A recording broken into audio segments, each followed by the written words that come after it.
Bonsoir. Bonsoir, c'est la police. On est par là, s'il vous plaît. On est par là, Là, par là, monsieur. Vous habitez où, monsieur? Vous habitez où? Pardon? Où? Montauban. Montauban. Il y a une pièce d'identité sur vous, monsieur? Clic-clac. Allez, hop. Qu'est-ce qu'il y a, monsieur? Votre voiture, elle est où, monsieur? J'ai pas de voiture. Allez, J'annonce, j'annonce. J'ai pas de voiture, monsieur. bougez pas, bougez pas. Bougez pas, monsieur. Bougez pas. s'il vous plaît. Il est où votre véhicule, monsieur? Arrêtez. Arrêtez.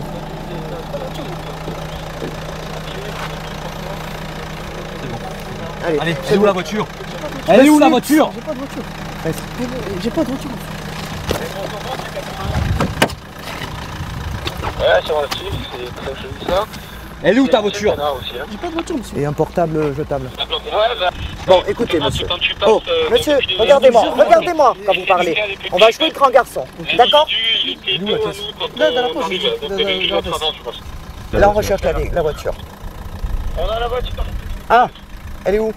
Dans la voiture. Allez, c'est bon. Il est peut-être pas seul, hein. Ça a rien à valer, attention. C'est un téléphone qui arrête pas de sonner, hein. Le téléphone n'arrête pas de sonner. Ouais, ouais. Le téléphone n'arrête pas de sonner, donc faut se méfier. Tu es de quel côté de Bagnoul ce soir? C'est un truc espagnol, ça. Ouais, ouais. Là, on va aller rejoindre les collègues auprès du véhicule. Le nouveau propriétaire du elle est à véhicule 200 mètres.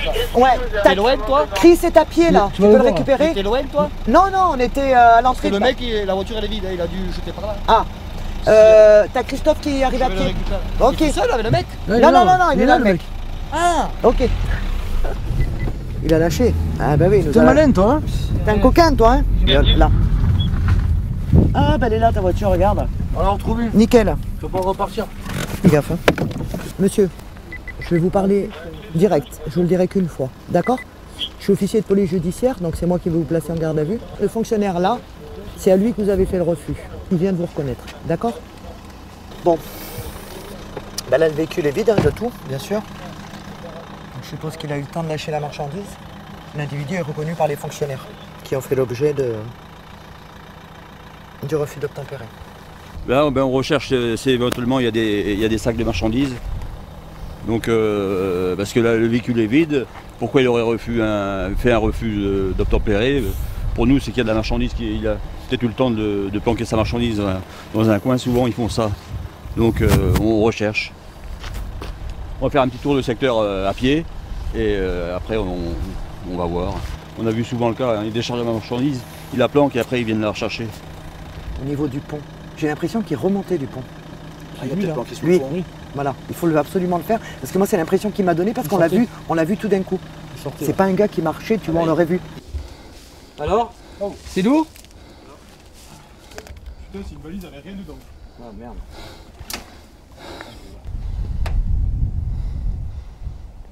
Qu'est-ce qui t'arrive? Ah, j'en chie.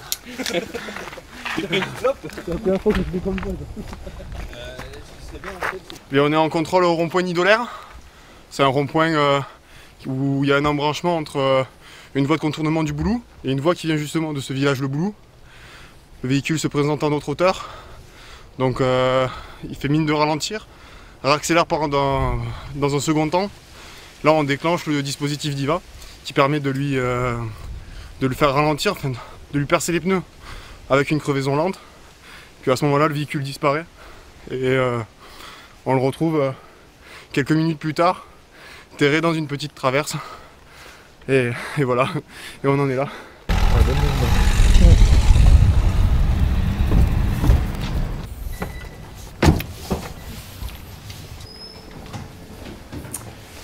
Quand ça c'est le permis de l'autre là, tu sais, qu'il a oublié sur le contrôle. Ici on n'est pas à Montauban, ici on est à Perpignan. Comment? Ici on est à Perpignan, on n'est pas à Montauban. Vous êtes en garde à vue. Je vous ai pas sonné. Oh! Je crois rêver là. Ouais.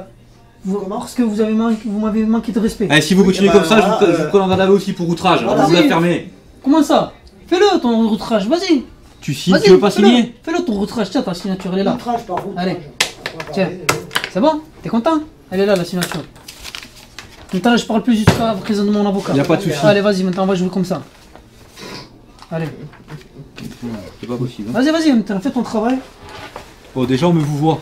Déjà. Faites votre travail. C'est bon? Voilà, c'est mieux. On se la sent? Ça y est? Allez, vas-y. Ils sont propres. Hein? Numéro 2, moi. Je le porte, le verre d'eau. Ah. J'arrive.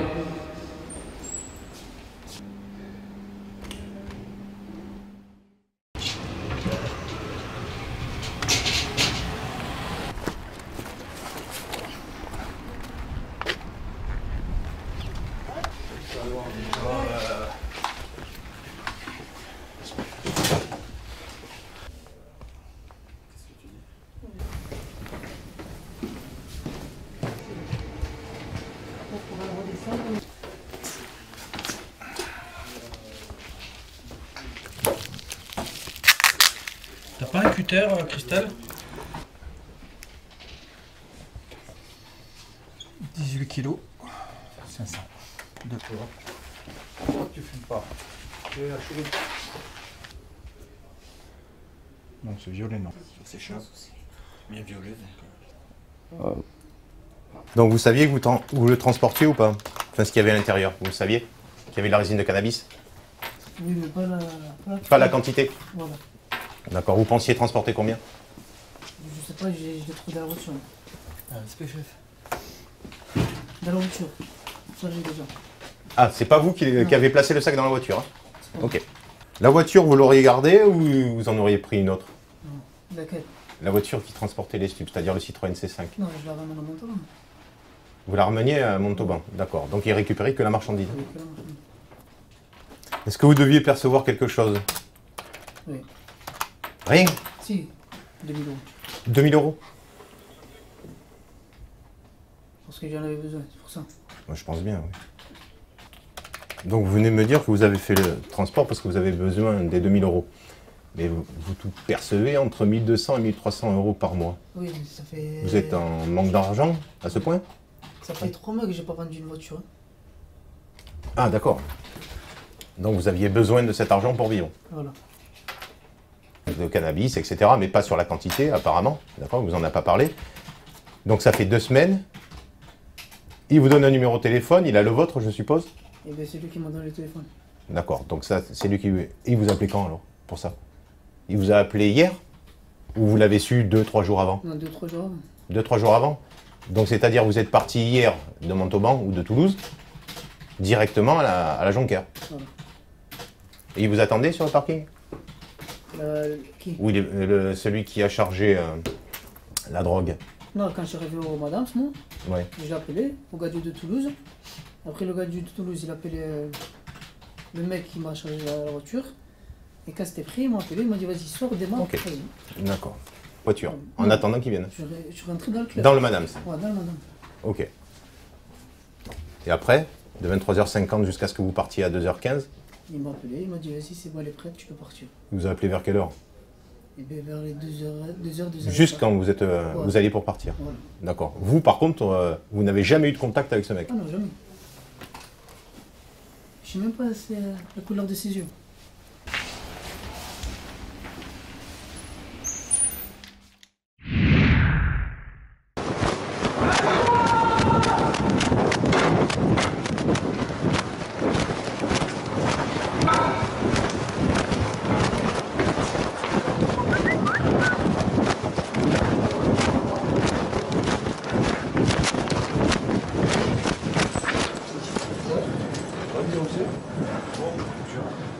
Je sais pas savoir en quoi il est bizarre.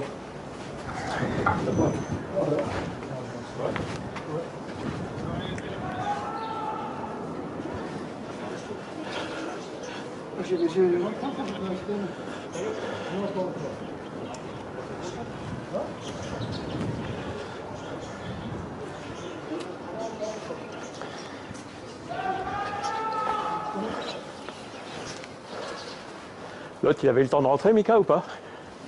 Non, c'est lui qui s'est barré. C'est un acheteur. C'est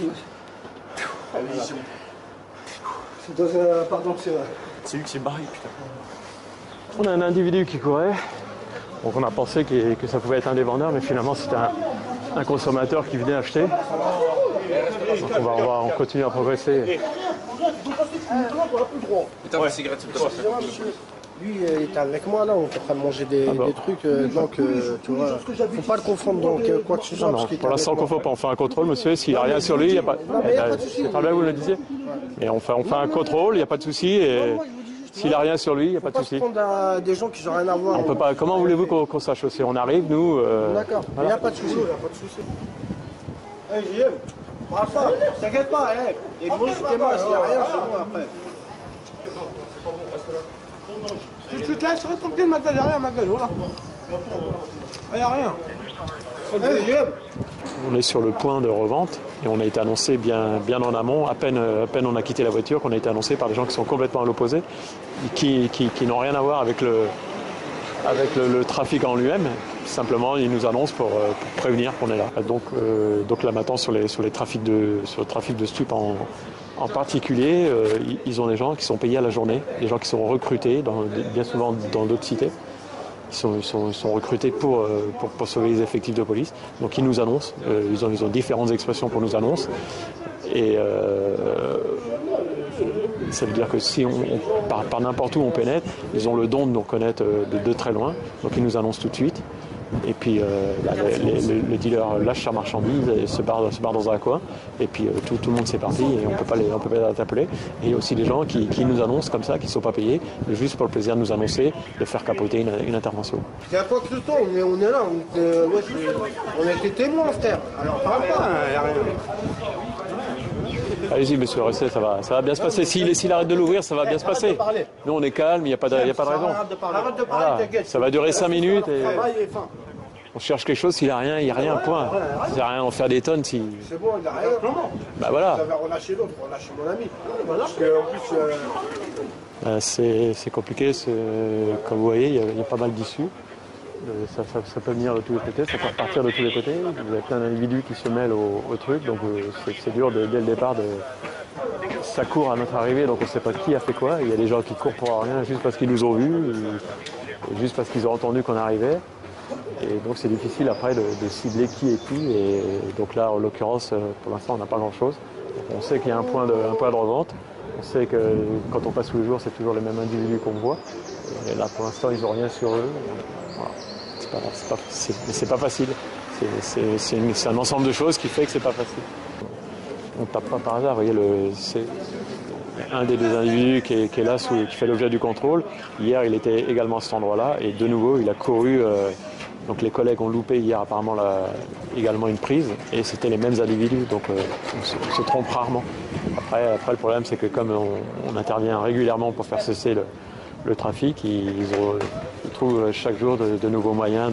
Déjà, ils engagent de nouvelles têtes et puis ils dissimulent le produit où ils ont de nouveaux modes opératoires pour le vendre et l'écouler. On scrute l'environnement. Ça nous permet aussi de voir quels individus sont, comme là je vous ai dit, les deux individus qui ont été contrôlés, malgré qu'ils disent qu'ils pensent que c'est un contrôle arbitraire, ça ne l'est pas, puisque hier les collègues sont intervenus, ils étaient déjà là et se sont déjà enfuis. Donc là aujourd'hui on leur a coupé la retraite avant, mais donc c'est pas des individus qui sont étrangers au trafic, on sait très bien qu'ils y sont mêlés d'une part ou d'une autre. Donc soit ils vendent, soit ils font les guetteurs, soit ils servent de renfort au cas où il faudrait donner un coup de main. Mais bon, voilà, c'est pas véritablement chou blanc pour nous, quoi. Le mec il est au bleu avec deux tons, un bleu un peu plus clair en haut et un bleu un peu plus foncé en bas, tu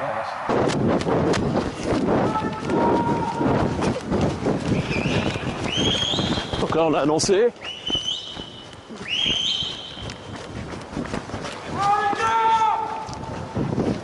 Vous voyez, un gars qui pourtant n'est pas inquiété par nos services, mais c'est une spécialité locale, quoi. Donc ils annoncent systématiquement l'arrivée des forces de police pour n'importe quelle intervention, même un feu de poubelle, on est annoncé.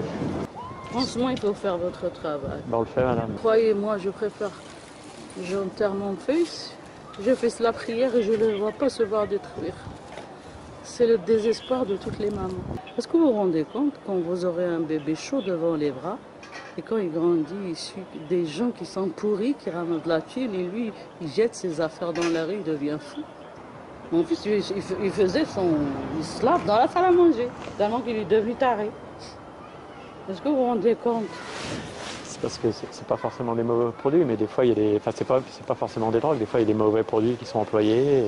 C'est un mélange. Je sais pas c'est quoi, mais en tout cas, Ça rend les gens, ils hurlent, ils cassent ses mains, ils fracturent ses bras, tranquille. Pour lui, c'est normal. Ça provoque, on le sait nous, hein, tous les produits qu'ils consomment maintenant, ça provoque des lésions. Hein, mais le problème c'est qu'on leur dit, pour eux ils ne prennent pas ça en compte, hein, mais ils le payent plus tard. Hein. On sait, médicalement, on sait que ça provoque des lésions. Hein. Quand j'entends qu'ils font ça pour effacer la maladie, moi j'y crois pas.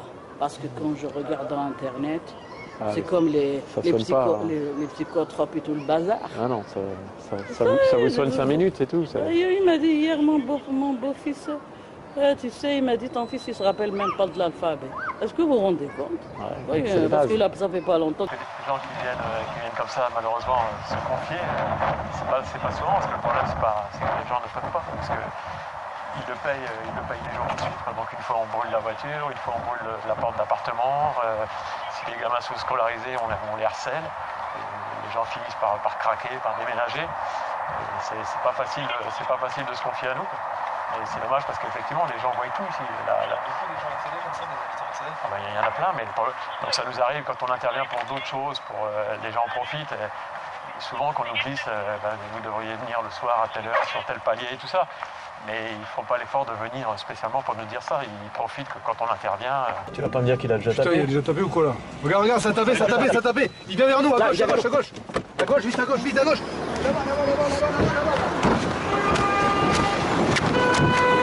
C'est pas un vol portière,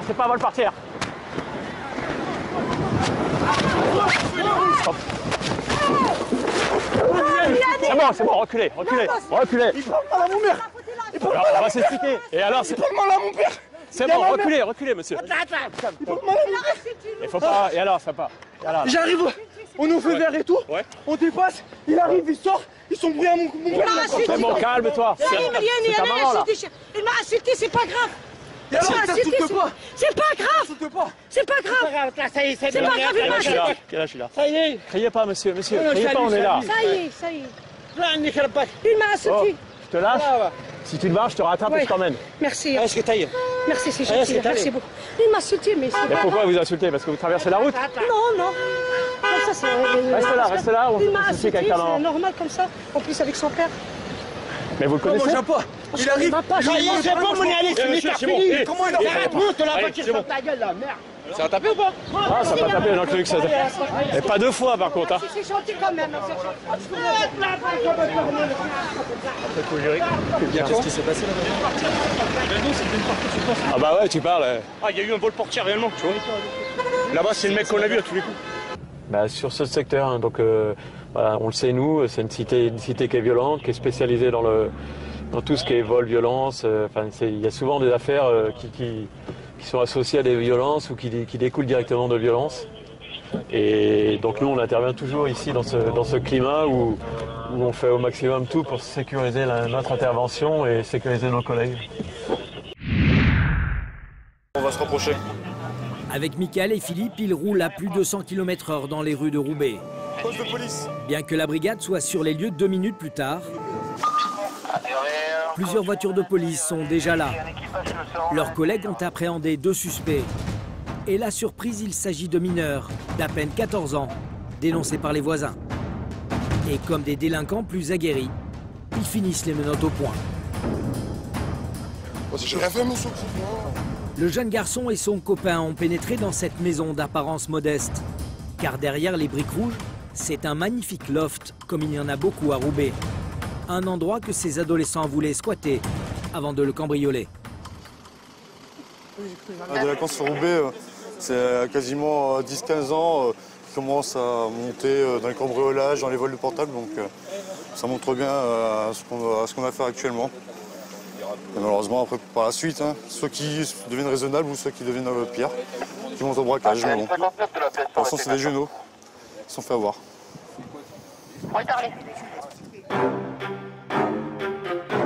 En réalité, ce ne sont pas 2, mais 4 mineurs, 3 garçons et une fille, qui ont été arrêtés par les policiers. Et presque tous sont déjà connus de leur service. Bon, est-ce que tu veux voir un médecin? Est-ce que tu veux voir un avocat? Placés en garde à vue par le capitaine Sébastien, ils ne semblent pas très inquiets à l'idée de passer quelques heures en geôle. Vu leur âge, ils savent qu'ils ne risquent pas grand-chose. Comme ils ont un sentiment d'impunité, effectivement, ça devient un jeu, quoi. Bon, ils se font un peu engueuler, ils se font un peu chahuter quand ils viennent ici au commissariat. Et après, même chez eux, au niveau des parents, ça suit pas, quoi. Pourtant, quand il s'agit de mineurs, la loi oblige les parents à se rendre au commissariat. Youssef est le premier arrivé. Pour lui, son fils a des excuses. Et voilà, là, il ressent quelque chose, il y a du frisson, il y a de l'adrénaline, il y a plein de trucs, quoi. C'est un jeu dangereux, quand même. Ouais, c'est un jeu dangereux, mais c'est comme ça. C'est comme ça, il se passe rien. S'il se passe rien pour eux, ben voilà, il faut qu'ils remplissent ce vide. Comme ils n'ont rien volé, les 4 adolescents ont été relâchés quelques heures plus tard, après un simple rappel à la loi. À Roubaix, une personne sur 4 mise en cause pour un délit est mineure. Comme une cinquantaine de policiers en France, le brigadier chef Robert est référent scolaire. Il aide les chefs d'établissement comme Nicole à gérer la discipline. Et ce matin, il a 2 problèmes à régler. Pour y arriver, sa seule arme, c'est son code pénal. Le jeune Kevin a l'air très détendu. Pourtant, il vient d'insulter sa professeure de mathématiques. Robert va très vite lui faire comprendre la gravité des faits. Tu ne t'appuies pas contre le mur. Tu me sors ton carnet. Pourquoi? À la demande de la principale, Robert va tout faire pour que cela ne se reproduise plus. Je suis policier. Tu as dit à madame, allez chercher la police, on est là. Et pourquoi on est là? Tu as quel âge? Tu vas nous donner ton nom, ton prénom, ta date de naissance. Pourquoi? Parce qu'on est policier. Face à cette autorité, le comportement de Kevin va progressivement changer. Le code pénal de Robert a des arguments imparables. Il est marqué « Lorsqu'il est adressé à une personne chargée d'une mission de service public et que les faits ont été commis à l'intérieur d'un établissement scolaire, l'outrage est puni de 6 mois d'emprisonnement et de 7 500 € d'amende. 6 mois d'emprisonnement, c'est pour toi. Ça me casse les couilles, 6 mois de prison. Vous servez à rien, tu me crois pas? Si. Parce que tu as dit à madame, va chercher la police, maintenant on est là. Si tu me crois pas, je vais chercher l'enseignante, je lui demande de déposer plainte et on t'embarque tout de suite. Est-ce que tu réalises les conséquences de tes actes? Mais c'est la prof, là, à chaque fois quand je fais ça... C'est pas elle, la prof! Si tu suis tes cours, si tu vas pas sur YouTube, si tu dis pas ça me casse les couilles, si tu dis rien, la prof, elle t'embête pas. T'es d'accord avec moi? Ouais.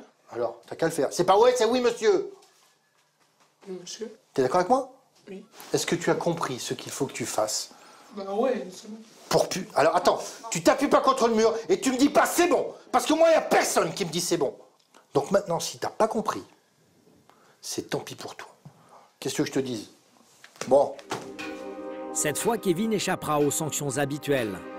Pour la police, comme pour la principale de ce collège, ce rappel à la loi musclé vaut toutes les heures de colle. On essaye de garder en fait un cadre. Alors pourquoi j'élève la voix? Pour lui faire comprendre que c'est pas un gamin de 12 ans qui va commander. Pour les collégiens, le fait de voir venir des policiers référents dans l'établissement, ils sont extrêmement sensibles parce que ils n'ont plus très peur des adultes en général. Mais le fait de voir arriver le policier avec en main le code pénal, la loi fait peur aux enfants et là ils réagissent. Dégradation, bagarre ou encore raquette, Robert ne chôme pas. Il intervient près de 600 fois par an dans les collèges et lycées du Grand Roubaix. Et de plus en plus souvent à cause des problèmes de diffamation sur les réseaux sociaux.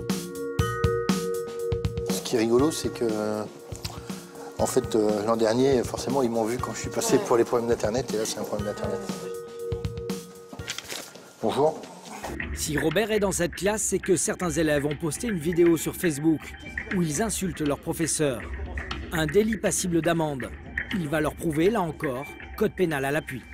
En France, un mineur est pénalement responsable à partir de 13 ans. Ça veut dire quoi? Ça veut dire qu'à partir de 13 ans, un mineur peut aller en garde à vue. Ça veut dire qu'un mineur peut aller en prison. Si les faits sont suffisamment graves pour le faire. Le code pénal, la Bible de Robert, il le maîtrise parfaitement. Si je dis une bêtise, tu lèves la main, d'accord? Donc tu vas le lire en même temps que moi. Ici, 433.5 du code pénal. Puni de 7 500 € d'amende, c'est ça? Pour les parents. Les paroles, gestes ou menaces les écrits ou images de toute nature adressés à une personne chargée d'une mission de service public et de nature à porter atteinte à sa dignité ou au respect dû à la fonction dont elle est investie. Tu sautes un paragraphe, l'outrage est puni de 6 mois d'emprisonnement et de 7 500 € d'amende. Alors, ça, c'est rigolo la vidéo que tu as mis là. On fait quoi? On demande à ton enseignante de déposer plainte? Il y a marqué donc tes parents vont payer l'amende. Tous ceux qui ont marqué les personnes qui aiment ça, ceux qui font des commentaires, c'est pareil. Vous êtes complices. Tous les référents scolaires n'ont pas la même méthode que Robert. Pourtant, ici à Roubaix, aucun parent n'a jamais trouvé qu'il allait trop loin. Nous avons voulu savoir si la remontrance avait été utile au jeune Kevin. Avec le policier, nous nous sommes rendus quelques semaines plus tard dans ce quartier populaire pour rencontrer son père. Quand il est rentré à la maison, ça l'a donné à réfléchir. Et là, je vois qu'il part sur de bonnes bases. Donc... Vous comprenez bien que j'ai pas envie de revenir plusieurs fois au collège parce qu'il fait des bêtises. Comme il est en 5e, si dans 2 ans et demi, vous m'appelez pour me dire qu'il a eu son brevet et puis me dire que vous êtes content, bah là, je pense qu'on aura gagné quelque chose. Ouais, gagner quelque chose, ouais. Bah, c'est ça qui est important. C'est un grand pas pour lui, déjà. Non? Donc il faut te prouver à toi-même que tu vaux mieux que ça. Hein? Robert semble avoir remis le jeune Kevin sur de bons rails. Au revoir. Au revoir. Au plaisir de plus te voir. Ouais. Au revoir. Un nouveau genre de prévention qui pourrait peut-être réussir à faire chuter la délinquance de la ville.